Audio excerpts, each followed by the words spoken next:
2018, Fear and Hunger, an indie horror game, was released on Steam and itch.io to critical acclaim and financial success. 2025, Fear and Hunger, as far as itch.io is concerned, never existed. This is the censorship of video games.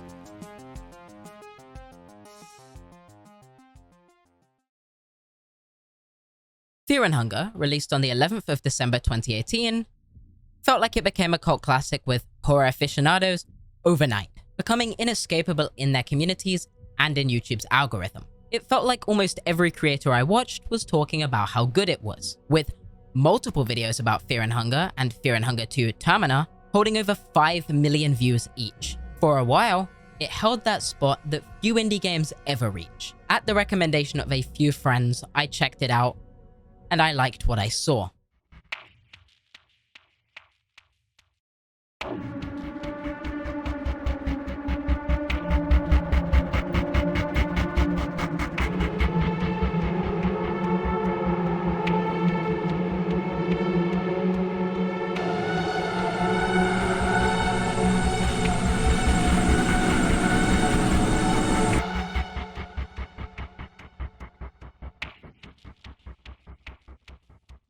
Fear and Hunger is cruel, and the first mistake I made was ever believing that I was safe. I came to the foolish conclusion that it would be fine to search the outside of the dungeon before it began, so to speak. I didn't realize it already had. Well, that was until I heard them. With their bark, the tension was thrust palpable. The tension that would cost most games several hours was earned in less than a few minutes.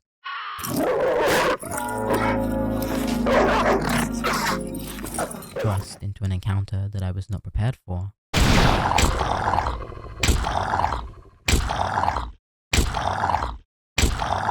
I was killed as soon as I tried to run.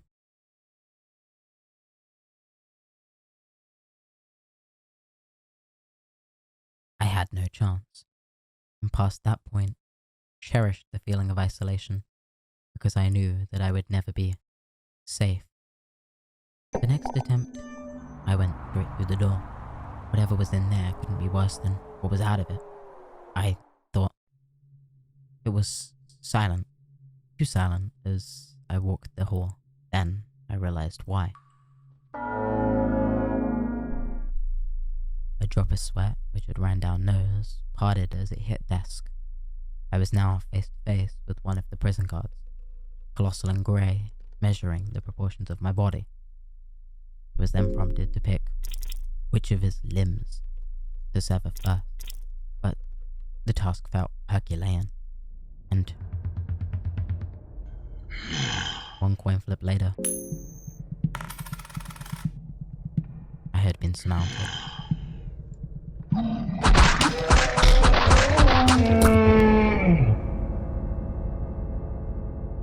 The screen went black, an indication of a game over, but even that comfort was stripped away.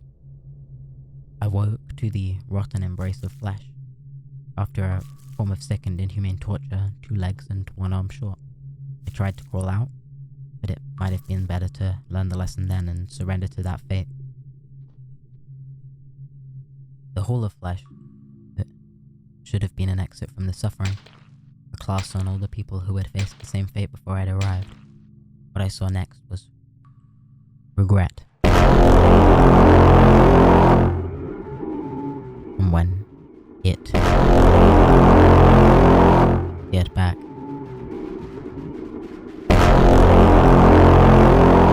I realized that an earlier death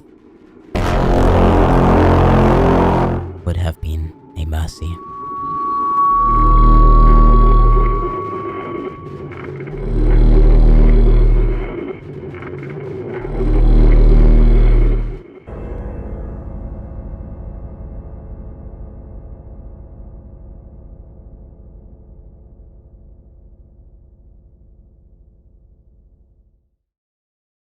While I do recommend this video from Super Eyepatch Wolf, I believe the game is best experienced, over-explained, and is worth the time to play it. But I can understand the reason why some wouldn't. It's fair to say that a game like this is not going to be for everybody, but the truth is that no game really is.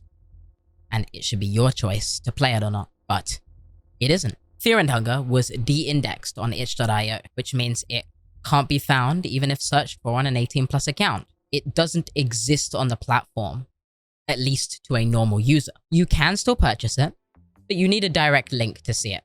And that also requires you confirm you're over 18. And Fear and Hunger is not the only game to end up like this, though it might have been one of the first. It was reported that 20,000 games were also de-indexed. Whether Fear and Hunger was de-indexed as part of this decision has been disputed, but it's clear that it should not have been removed, would have been removed because of these decisions, and that its removal was a big part of the conversation about this situation. So, what caused all this?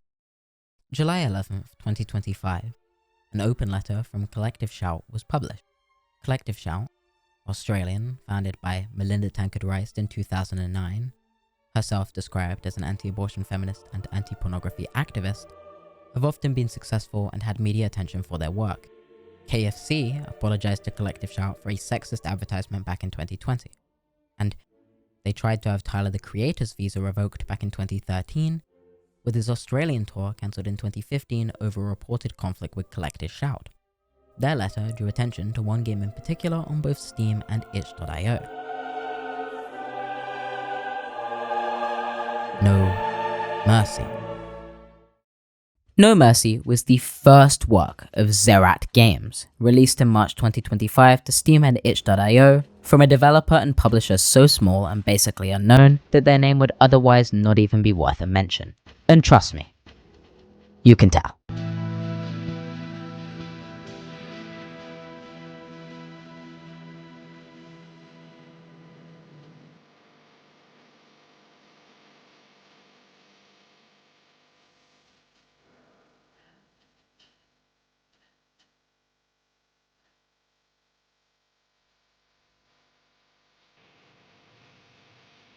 This visual novel's plot, somehow more threadbare than most adult videos, is the backdrop to a tired dime-a-dozen erotic game from an amateur team making a quick buck. The game's called No Mercy, a game for PC that claims to include non-consensual sex and incest and was made available on the platform Steam. But how real is this, and how did it become available in the first place? Now, to be fair, I can understand the reason people would want it removed. It's unpalatable.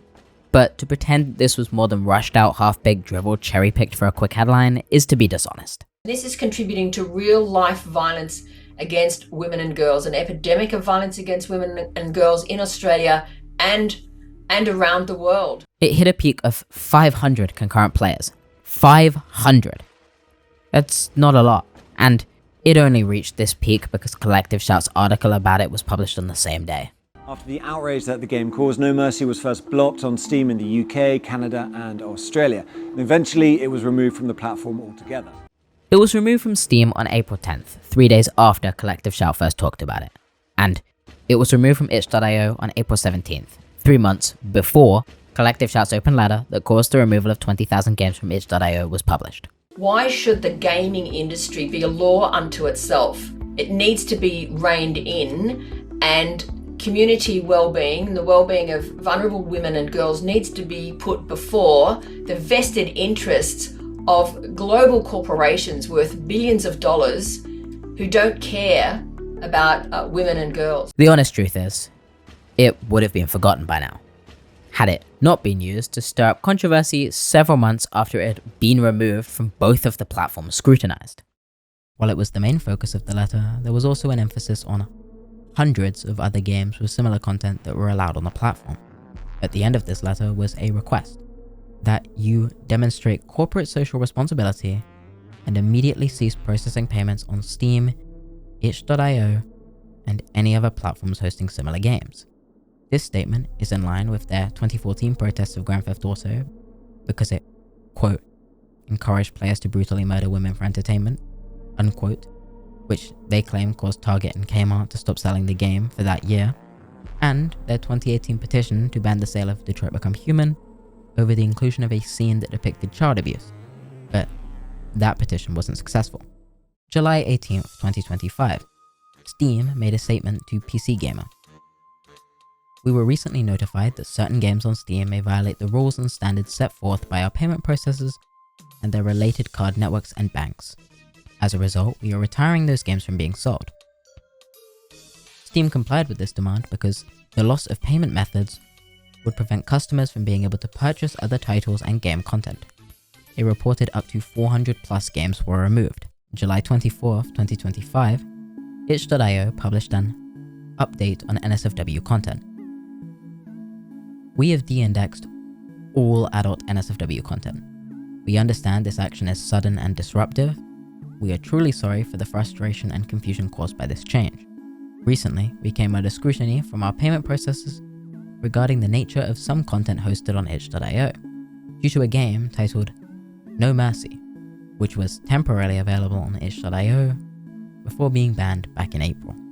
To ensure that we can continue to operate and provide a marketplace for all developers, we must prioritize our relationship with our payment partners and take immediate steps towards compliance. We are conducting an audit of content to ensure we can meet the requirements. Pages will remain de-indexed as we complete our review. Once complete, we will introduce new compliance measures. This will include a new step where creators must confirm that their content is allowable under the policies of the respective payment processors linked to their account. Part of this review will see some pages being permanently removed from itch.io. What drew a lot of attention was that itch.io's initial response led people to believe that there had been more pressure placed on them than Steam, as itch.io's response came after Steam's and caused them to de-index all adult content on the platform, not just those that included specific content Collective Shout had called out in their open letter. While it was later clarified that the reason for this is because all content on Steam has to be approved before it goes public, but content on itch.io does not have to, it's not hard to see how people came to a conclusion that this was becoming a slippery slope.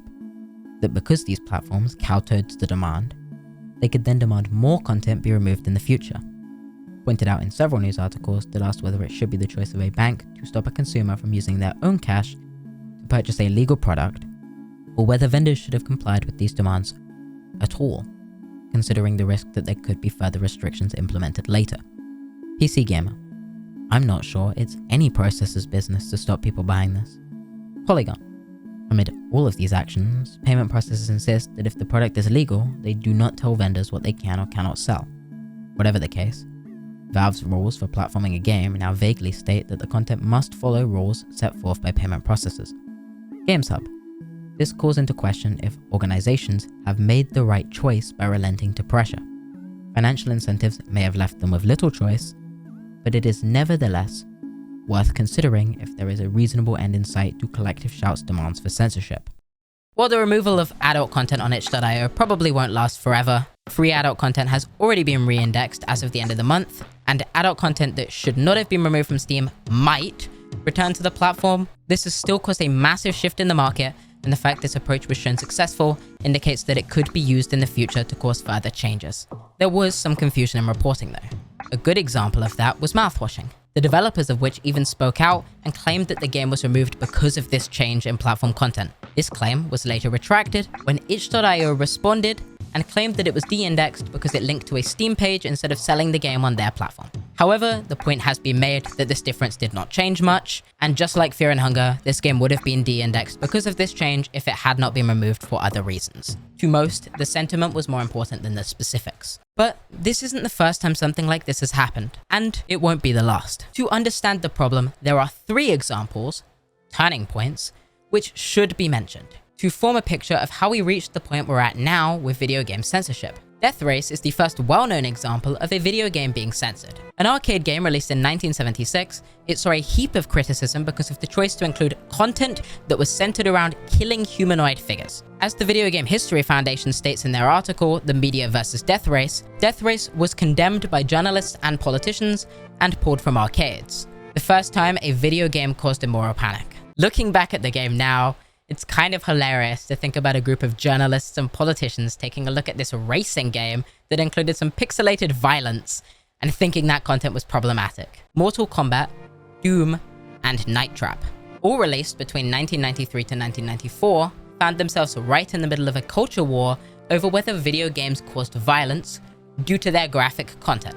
This moral panic caused the United States Senate to hold congressional hearings to discuss these new releases, where it was threatened that Congress would take action to regulate the industry if they did not take steps themselves. In 1994, this pushed the American video game industry to create the Entertainment Software Association and then form the Entertainment Software Ratings Board.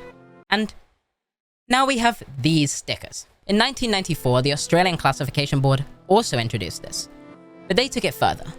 They decided that if a work was too controversial, it would be refused classification. It wouldn't be until 2013 that an 18+ category was even made for video games. Though, when the 18+ category was introduced, it made it legal to own several banned games again, but some were still refused classification and not allowed in the country. Which should tell you just how bad a reputation video games had and how prevalent the belief that video games caused violence was. Because of this board, games that were refused classification would be banned from being sold at retail, and if discovered at the border, I'm not joking, would be seized with a potential fine. This caused the censorship of several well-known games. This includes The Witcher 2 Assassins of Kings, Saints Row 4, South Park Stick of Truth, Blade Runner Enhanced Edition, and used to include, before these decisions were overturned, Grand Theft Auto 3, Grand Theft Auto San Andreas, Fallout 3, Left 4 Dead 2, Mortal Kombat, Outlast 2, We Happy Few, DayZ, and Disco Elysium The Final Cut. Is it much of a surprise that the one difference between the Entertainment Software Association and the Australian Classification Board is that the Entertainment Software Association is a self-regulated authority and the Australian Classification Board is a government body? But when talking about censorship, there's still one more example, more controversial and well-known than the rest, we haven't spoken about.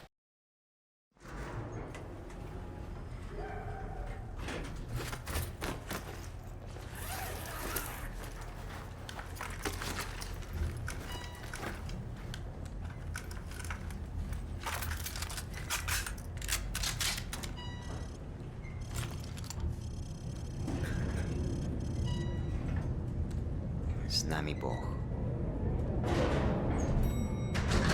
Remember, no Russian.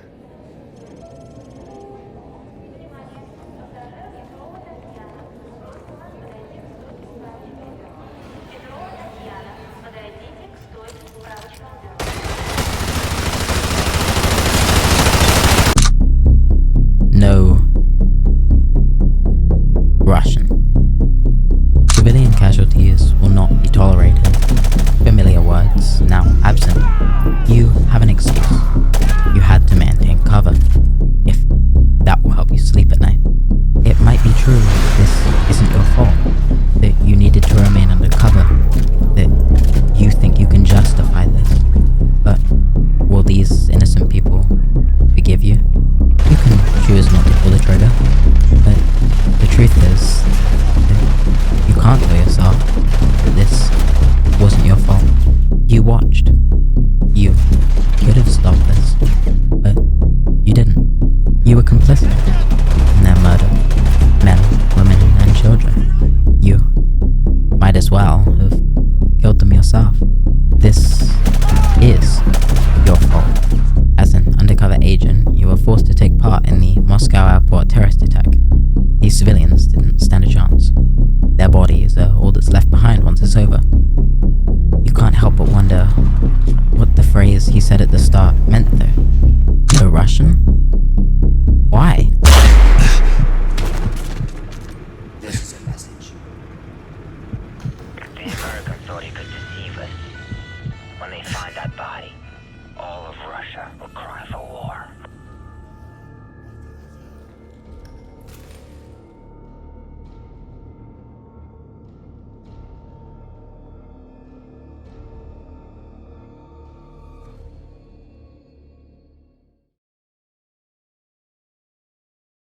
It's no secret what happened, but you can't prove it.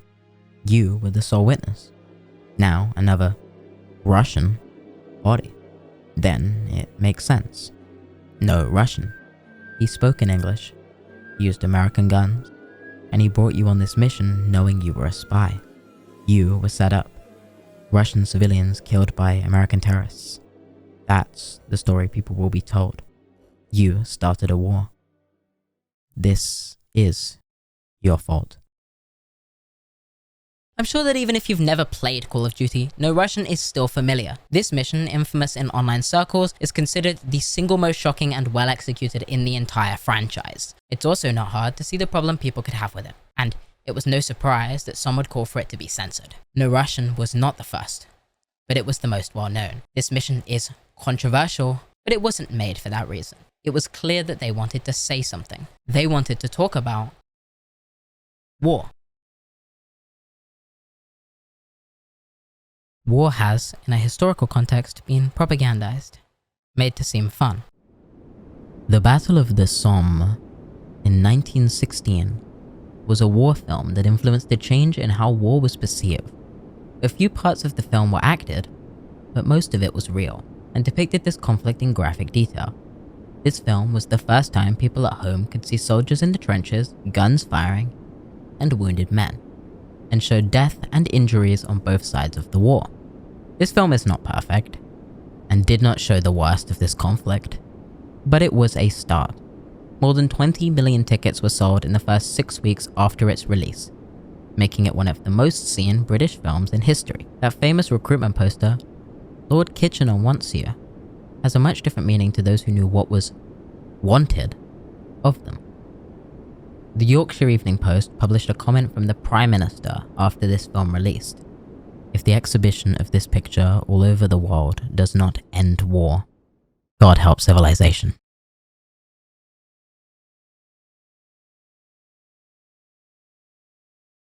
But the truth is, war is not fun. The fun is gone the second that reality sinks in. The pain of killing another person, taking a child from their parent, a parent from a child, and the potential that you could end up just like them. If you aren't killed, you'll return either disabled or traumatized. It's awful, and no person should have to go through that. War should not be propagandized. War is not fun. War has, in a historical context, been glamorized, made to be expected. The White Feather Campaign in 1914 was a movement where women would hand white feathers to fit men who did not enlist. These men were cowards, deserved to be shamed, as these feathers indicated. It worked, and these men would often enlist to avoid this guilt. Well, most of the time.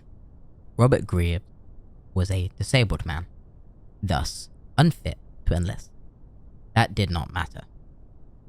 He was handed something. He received a feather, a plain white feather, and he killed himself.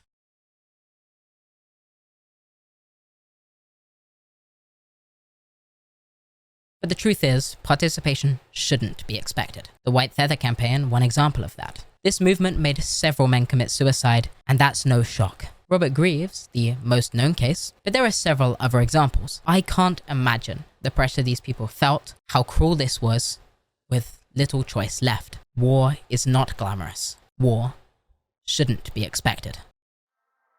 A major selling point for the military shooter game is its commitment to visual and sonic verisimilitude, something I've termed military realism. Military realism is an aesthetic mode that aims to create a believable representation of military gear, operations, and soldiers' experiences. This includes visual assets that faithfully render weaponry, uniforms, and battlefields, as well as game engines that compute complex weapons ballistics and layered sound design to recreate the din of battle. Amid the creation of military realism, one finds the influence of the military entertainment complex. For example, game companies regularly pay royalty fees to gun manufacturers to include specific virtual weapons in their titles, as these gun names amplify a game's perceived authenticity. It is telling, however, that video game producers are reluctant to discuss the particulars of these licensing agreements. Additionally, game studios will often employ ex-military personnel as subject matter experts who can advise on a range of topics, everything from jargon to room-clearing tactics, lending an additional sense of realism to their interactive wars. But this aesthetic realism obscures the fact that games do not reproduce the social realities of armed conflict. For all their exacting detail, these interactive universes, generally, are devoid of non-combatants, children, and moral complexity. These games might feature high-definition graphics and stereophonic sound, but their politics are overwhelmingly black and white. This is likewise the case for the representation of players' enemies, racially othered and presented as monstrous threats. Shooters evacuate the humanity from these combatants who make them attractive targets for the business end of players' guns. These ambivalences are intentional. Games featuring military realism want to have it both ways. They need to remain culturally relevant by connecting to worldly strife, and by representing it with visual and sonic fidelity, earning the approval of players and critics alike. And, on the other hand, publishers are quick to remind us that these are just games, and to avoid more vexing questions about the politics of war, military abuses, and inequitable social power. To be clear, military realism is not military reality. This mission stripped back and criticized that glamour. In games, war is being depicted as fun, but here, it couldn't be less so. It's obvious that a game about war would make war look fun. It's hard to sell people on the idea of a shooter game where the shooting isn't fun. But I think with this, the intention was to, for just a second, make this feel less like a video game and more like you're reliving a real tragedy. It's not hard to make a comparison between this mission and real-world events. I think that's intentional. This mission is meant to be a reminder. In war, there are real victims, and you can't ignore that. In war, there are real victims, there is no real winner, the conflict is grey. The lead writer of this mission expressed a similar sentiment to this when he was asked for a comment. He believes that people have an innate desire to experience this kind of situation firsthand, and said that this belief inspired the idea of having the player control a terrorist. He cited documentaries about the 2008 Mumbai attacks and the Columbine High School massacre, and said, these are humans who perpetrate these attacks. You don't want to turn a blind eye to it. You want to take it apart and figure out how that happened, and what can be done to prevent it. The intention was to put you as close as possible to this atrocity. In 2012, Laura Parker of GameSpot discussed how No Russian was a watershed moment for the video game industry. She felt that the level raised the question of whether or not it was acceptable to discuss human suffering in video games, and if their status as entertainment products prevented them from doing so. She also commented that if more developers were willing to take risks and include controversial material, then video games would finally receive cultural recognition. This mission isn't fun, but it is important. It shouldn't be censored. In fact, none of these games should be, but people will try regardless. It's hard to make this video without talking about what is also occurring at the time of this video's creation. In the United Kingdom, back in late 2023, a new act called the Online Safety Act was proposed. On the 25th of July 2025, this act began to be enforced. Introduced for child safety, this act made it a legal requirement that online platforms protect children from harmful content. What was considered harmful? Well, pretty much everything from sexual content to eating disorders, terrorism, hate crime, and fraud. Platforms would be required to introduce age identification methods to confirm if a user was old enough to view the content on the platform, and if that identification was not provided, the content in question would not be made available. You could be old enough to access this content, but if you weren't willing to provide your ID for it, you can't see it. No negotiation. The failure of online platforms to adopt these new changes would be met with a fine of up to £18 million, 10% of their global revenues, or executives being jailed. How was it implemented? The popular subreddit r/beer was considered an adult platform, which would mean that it could no longer be accessed if you were not 18 plus or did not provide a legal form of identification. In the United Kingdom, it is legal to drink under the age of 18 in a licensed premise or in private places. Imagine having too much, looking for some advice, and being age blocked. This would be like if they allowed you to become a soldier at 16, but didn't allow you to play Call of Duty until you turned 18. Oh. Wait, this was a problem, and for several reasons. 1. Prohibitive expenses. These new verification methods would cost so much to introduce that the bulk of smaller platforms wouldn't be able to afford them, which left multiple websites with no real choice but to shut down in the United Kingdom entirely. 2. Internet privacy.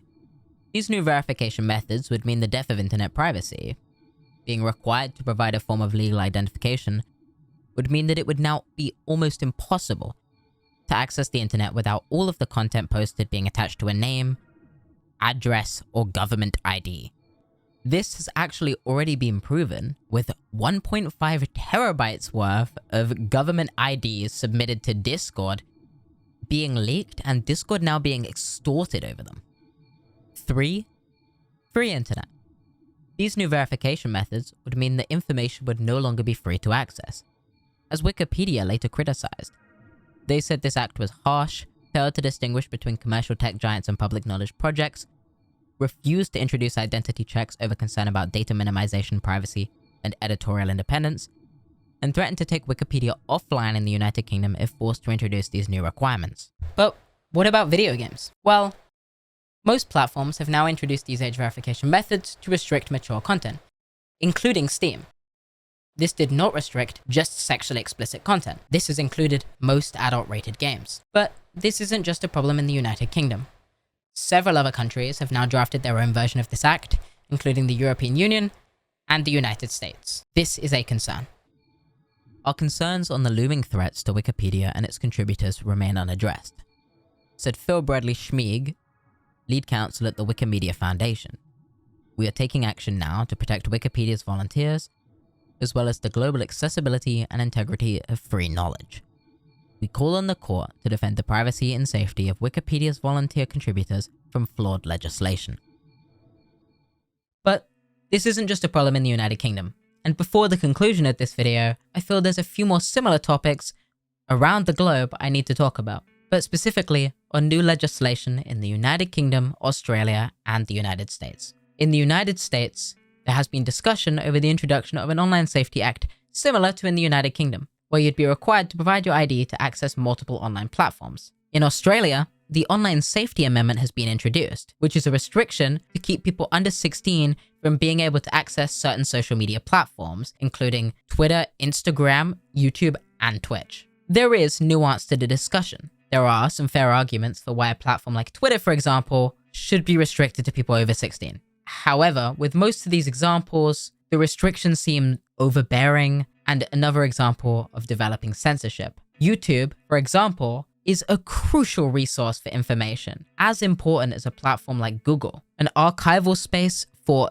decades of history, and a resource for learning, being informed, and holding a conversation. Plus, these services are expected to make an effort to stop people from using a VPN to circumvent these restrictions. November 2025, the Digital Freedom Project proposed a lawsuit against this legislation, arguing that this legislation infringed upon the constitutional right to freedom of political communication, with Google threatening to sue the Australian government if YouTube was included in the ban, and Reddit taking legal action. But back in the United Kingdom, we've also seen discussion around a new digital ID, known colloquially as the Brit Pass and required for employment. There are a lot of complicated reasons to introduce something like this, so some of the concern might not be immediately obvious, but it has been emphasized that it being a requirement for employment is to stop undocumented immigrants from being able to get jobs in the country. If you can't secure a digital ID, you can't secure employment. And I think the discussion in itself is very complicated, and it's no surprise that this scheme has been largely criticized. Another example of censorship Trojan horsed as a form of protection against a boogeyman. I won't go too in depth on this here, it's a difficult subject, and I think I would struggle to be articulate on the discussion within a video like this. I am no politician, but I think people should be aware of these changes, and you should do your own research. It is fair to say that games like these are not going to be for everybody, but with a lot of these titles, the sensitive content included is just one part of the whole picture. These games could not exist without it. While it is more than reasonable that some people won't be comfortable with the inclusion of certain topics, it's also reasonable to assume that there is an audience for a game like this and a reason for it to exist. A mature audience should be able to make that decision for themselves, not have it decided for them. This censorship is wrong, and the history is clear. 1. What went wrong with the Australian Classification Board, but not with the Entertainment Software Association? The answer is probably obvious. The Entertainment Software Association was made up of people involved in the production of video games, a board that would work together to decide what is and is not okay. I think that a government board making a call on what should and should not be in a video game is an overreach. it would be better if the board was regulated by people involved in the industry. And I hold the general belief that the government shouldn't be wasting their time on a debate over whether or not to ban a game like Disco Elysium: The Final Cut, not because it included some genuinely problematic content, but because it was hard to tell whether the usage of drugs was shown as a positive or negative thing. 2. What is wrong with collective shout? Also just as obvious. Their most recent movement had started with a focus on 100 games on Steam, which included illegal material. But I find it hard to believe that there were hundreds of video games with illegal material on Steam, and the idea that Steam had approved these releases manually and that nobody was talking about it would seem rather far-fetched. You can call me crazy, but I don't want a person who tried to get all X-rated movies in Australia banned, doesn't believe women should be able to get abortions, and wanted Grand Theft Auto 5 banned because it was a video game that encourages players to brutally murder women for entertainment, to be the person who chooses what I spend my money on. But what can you do about it? Is this not inevitable? And do we have the power to protect the games that we love most? 1. The question of piracy. There are, of course, more grey avenues to access this content. I will never personally advocate for the piracy of restricted content, but some of that content's creators will. Olin Rogers, creator of Final Space, had said the following after his show was removed from streaming platforms. This is not the viewer's fault. Never was, never is. In Final Space's case, it was caught in the gears of 2 mergers with the network struggling to get out of debt. Really, all of this tax write-off stuff is kind of Netflix's fault, but not on purpose. Netflix began spending so much money trying to attract talent that every other network felt like they had to spend that much to stay competitive. When Netflix lost subscribers, the house of cards fell. That model didn't work. So they began to look for cost savings, and animation was the first thing to go. Really, the metrics for a hit show are so bonkers today now that most shows only get 1 season. Did people watching it illegally hurt the show? Not enough for it to make a difference, and in many cases, it helped the show find a bigger audience. As someone who had his show cancelled, then erased, never once did I feel like it was the fans' fault. In fact, because it was my first show, I felt like I was the one failing them. And I worked myself into the ground fighting to keep that show alive. I ran the social media account and edited almost every trailer for 2 seasons over 3 years. Never got 1 cent for any of it. It was a dream that turned into a nightmare. The sad thing, all the extra work I did, I don't think the network even cared or noticed. Would I do it again if I had the chance? Hell yeah, I would. I loved that show. But also, I was making it for the people who looked forward to a new episode every week. I will say this. Pirate the crap out of Final Space. Share it on Dropboxes and Google Drives. A lot of people worked on that, and I think more than anything, they don't want it to be forgotten. The fans of my show, like most shows, are some of the most passionate people I've ever seen. It's back to back for life. 2. Make your voice heard. There is also the option of protest. You can speak up on social media platforms, contact your local representatives, promote videos like this, or you can petition. At the time of this video's creation, there are 2 petitions which will be linked in the description below. A Change.org petition calling for payment processors and activist groups to stop controlling what we can watch, read, or play, which has also demanded the right to choose the stories we enjoy without moral policing. That's received more than 250,000 signatures. And a government and parliament petition in the United Kingdom to repeal the Online Safety Act, which has over 500,000 signatures and has been considered for a debate by the parliament. Well, that's about it. We discussed everything from the first well-known example of a video game being censored back in early 1976 to the most recent example that's still being discussed as of the creation of this video. It is, to be rather blunt, almost impossible to document all of the examples of a video game being censored in this video. I'm sure some examples aren't even documented, and I'm not in the business of making 24-hour plus videos, but I would like to hope this video was still able to paint the intended picture and hit the most important points. I'm sure that there are probably some significant cases that have been missed in the creation of this video. I am, of course, just one person. I don't have a full team of researchers or anything. If there's a good example that was missed, feel free to leave a comment and I'll give it a heart or add correction in the pinned comment. This video is a bit of a departure from the kind of content that I've created before, and to some degree, I'd argue I was overzealous in the creation of it. But the discussion has felt important, and the history of censorship has been a point of interest for me over a long period of time. If you felt this video was informative or otherwise entertaining, feel free to subscribe to the channel, leave a like below, or share a comment.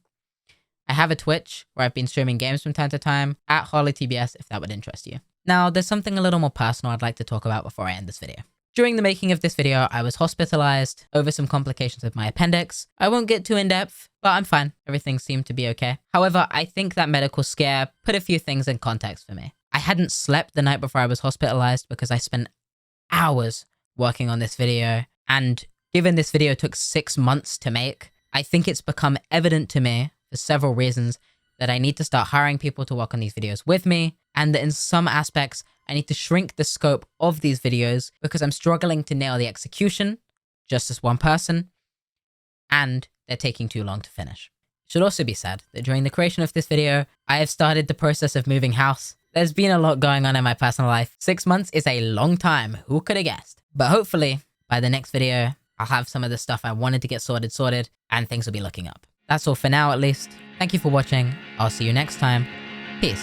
It's coming to a close. I guess I should know that I'm never gonna see you again in a place that sells vintage clothes. I guess you should know that it hasn't been the easiest years for a band living in the throes.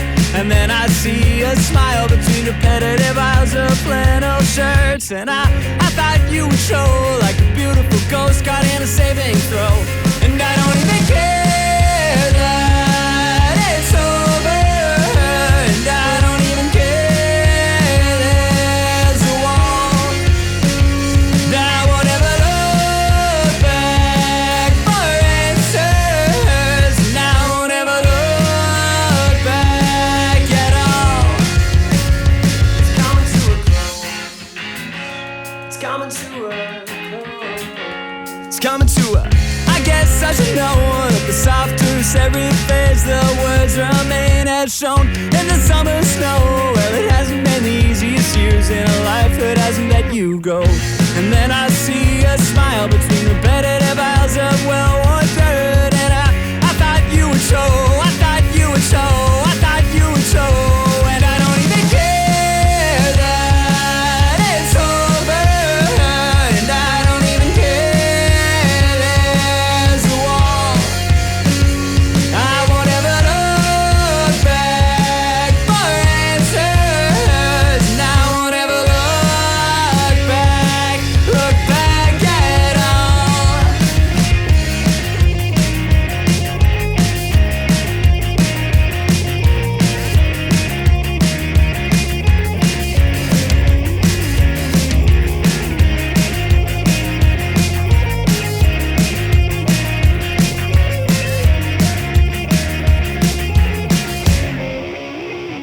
And I don't even care that it's over, and I don't even care there's a wall.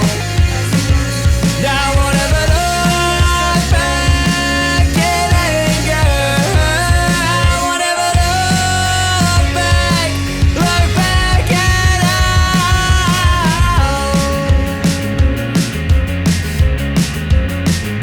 It's coming to a close. Coming to a close. It's coming to a close. It's coming to a